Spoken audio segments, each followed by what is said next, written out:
राधे राधे। आज हम एक बहुत ही ज़रूरी विषय पर बात करने वाले हैं, जो उसका सवाल बहुत आम है और सब महिलाओं के मन में होता है। शुरू शुरू में तो बहुत ज़्यादा, जब नई नई शादी होती है तब बहुत ज़्यादा ये सवाल रहता है। इस पर बोलना बहुत ही मुश्किल है, लेकिन आवश्यक भी है। बहुत आवश्यक है कि इस विषय पर बात करी जाए, क्योंकि सबके मन में होता है। तो और अगर इसका सही से हमें इसका सुझाव नहीं मिलता है, नहीं समाधान मिलता है, तो फिर हम अपनी पूजा से वंचित रह जाते हैं, अपने कर्तव्य से, अपने धर्म से वंचित रह जाते हैं। तो आज हम देखते हैं कि सबसे पहले सवाल रहता है कि संभोग के बाद पति पत्नी को पूजा कैसे करनी चाहिए।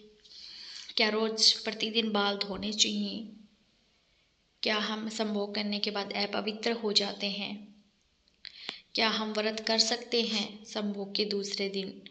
तो ये सभी सवालों के जवाब आज हम आपसे इस वीडियो में शेयर करेंगे। तो सबसे पहले ये कि हम हर रोज़ बाल धोने चाहिए क्या? जैसे कि हमने संभोग करने के बाद हमें हर सुबह बाल धोकर पूजा करनी चाहिए क्या? तो ऐसा पॉसिबल नहीं है, ऐसा संभव नहीं है। और अगर आप बिना बाल धोए अगर आप पूजा करें, तो ऐसा नहीं है कि आप पवित्र हैं या फिर भगवान की पूजा नहीं कर सकते, ऐसा नहीं है। लेकिन हाँ, शरीर का स्वच्छ करना बहुत ज़रूरी है। जैसे कि हमें नहाना बहुत ज़रूरी है। संभोग करने के बाद हम सीधा ऐसे पूजा करने नहीं जा सकते हैं, नहाना ज़रूरी है। लेकिन रोज़ बाल अगर आप धो सकते हैं तो धोइए, धो सकते तो बहुत अच्छा है, नहीं धो सकते तो कोई बात नहीं। जैसे ग्रंथों के अनुसार, शास्त्रों के अनुसार, हमारे सामाजिक मान्यताओं के अनुसार हम प्रतिदिन बाल नहीं धो सकते।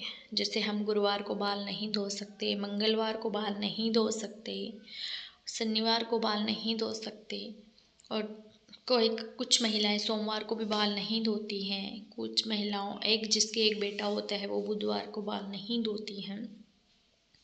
तो ऐसे तो फिर ये हम प्रतिदिन बाल नहीं धो सकते। नई नई शादी होती है तो प्रतिदिन संभोग क्रिया होना स्वाभाविक है, सभी जानते हैं।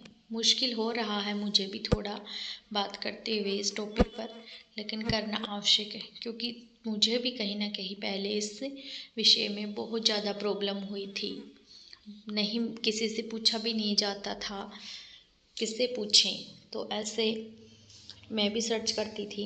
तो मैं चाहती हूँ आपको भी परेशानी ना हो, इसलिए मैं आपसे ये बातें शेयर कर रही हूँ।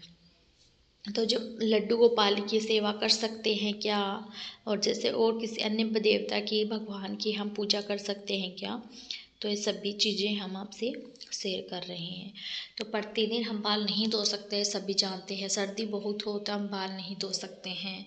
तो आप बिना बाल धोए भी पूजा कर सकते हैं, लेकिन नहाना ज़रूरी है। आप प्रतिदिन सुबह नहाइए, सुबह नहा के पूजा कीजिए, कोई भी दिक्कत नहीं है।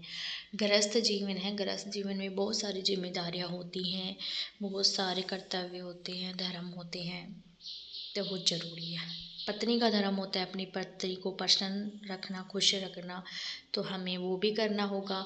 और हमारा ये भी धर्म है कि हम गृहस्थ धर्म है कि सुबह शाम पूजा अर्चना करें अपने घर के मंदिर में, तो वो भी ज़रूरी है। तो ऐसा तो है नहीं कि हम संभोग कर लें उसके बाद हम पूजा ना करें, ऐसा तो नहीं कर सकते। तो आप नहा के धुले हुए वस्त्र पहन के आराम से पूजा कर सकते हैं, लड्डू गोपाल की सेवा कर सकते हैं, लड्डू का काम कर सकते हैं। हाँ, अगर कोई व्रत है तो आपको सर धोना बहुत ज़रूरी है। अगर व्रत के नियम अलग होते हैं, प्रतिदिन पूजा करने के नियम अलग होते हैं। अगर आप व्रत कर रहे हो कोई, जैसे कि हमें सुबह व्रत करना है, तो आप सुबह फिर बाल धोकर व्रत कीजिए। अगर ऐसा है कि जैसे गुरुवार को कोई व्रत है, गुरुवार को हम बाल नहीं धोते हैं, तो आप उस स्थिति में आप बालों को गिल्ला करिए। जिससे हाथों को गिल्ला करके बालों के ऊपर लगा लीजिए, या फिर थोड़ा सा ऐसे बंदे बंदे बालों में पानी डाल लीजिए, लेकिन बालों को गिल्ला कर लीजिए। वो बाल धोने वाली श्रेणी में नहीं आता है, लेकिन आप गीला करिए, फिर आप अपना व्रत कीजिए।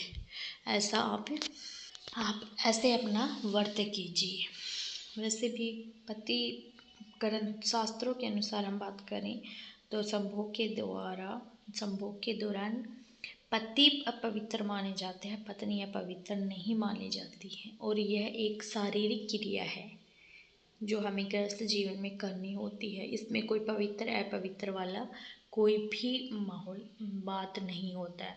बस आपने अपने मन में संकोच मत रखिए आप कि हमने ये किया है तो हम अपवित्र है, पूजा नहीं करेंगे। आप मन में कोई संकोच मत रखिए, आप अपना धर्म निभाइए, अपना कर्म कीजिए, वो भी आपका कर्म है और पूजा करना भी आपका धर्म है।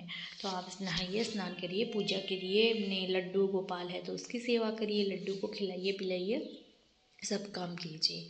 अगर आप पति भी व्रत करते हैं तो उनके लिए भी यही है कि वो भी नहा कर स्नान करके, उनको पता है पुरुष लोगों के लिए बाल धोने वाला कोई नियम नहीं है, तो वैसे भी नहाना बाल धोना व्रत कर सकते हैं और पत्नी भी कर सकती है। फिर आता है कि हम पीरियड के दौरान कैसे पूजा करें। तो हम पीरियड के दौरान पूजा नहीं करेंगे, किसी वस्तु को नहीं छुएंगे। कुछ महिलाएं छूती हैं जो कि गलत माना जाता है। और आप अपने मुंह से मंत्र का उच्चारण नहीं कीजिएगा इस दौरान। हाँ, मन में नाम जाप कर सकते हैं, जैसे राधा राधा राधा। अगर आप ऐसे जाप कर रहे हो तो आप मंत्र का जाप मत कीजिएगा, आप नाम का जाप इस दौरान कर सकते हैं, आप पूजा नहीं कर सकते हैं। फिर आप इसके बाद आपको बाल धो के ही पूजा करनी है जब आप मंदिर में जाते हो। कहीं कहीं जेल लगे, कहीं कहीं महिलाएं 5 दिन में चली जाती, कहीं महिला में 7 दिन में। हमारे यहाँ 7 दिन में हम पूजा करते हैं। तो आज से आपको ऐसे मन में संकोच रखने की ज़रूरत नहीं है। मुझे उम्मीद है कि आपको आज सारे सवालों के जवाब मिल गए होंगे। अगर आपको ये वीडियो थोड़ा सा भी यूजफुल रहा है, आपकी दुविधा दूर हुई है, तो आप इसे शेयर कीजिएगा किसी बहन को, अपनी फ्रेंड को, कि वो भी अगर इस तरह से नई नई शादी हुई है या फिर व्रत ज़्यादा करती है तो उनके लिए भी यूजफुल होगा। और आपको अगर जानकारी पसंद आई है तो लाइक शेयर और कमेंट ज़रूर करें और सब्सक्राइब करना ना भूलें। हम आप इसके लिए ऐसे ही यूजफुल जानकारी लाते रहते हैं। राधे राधे।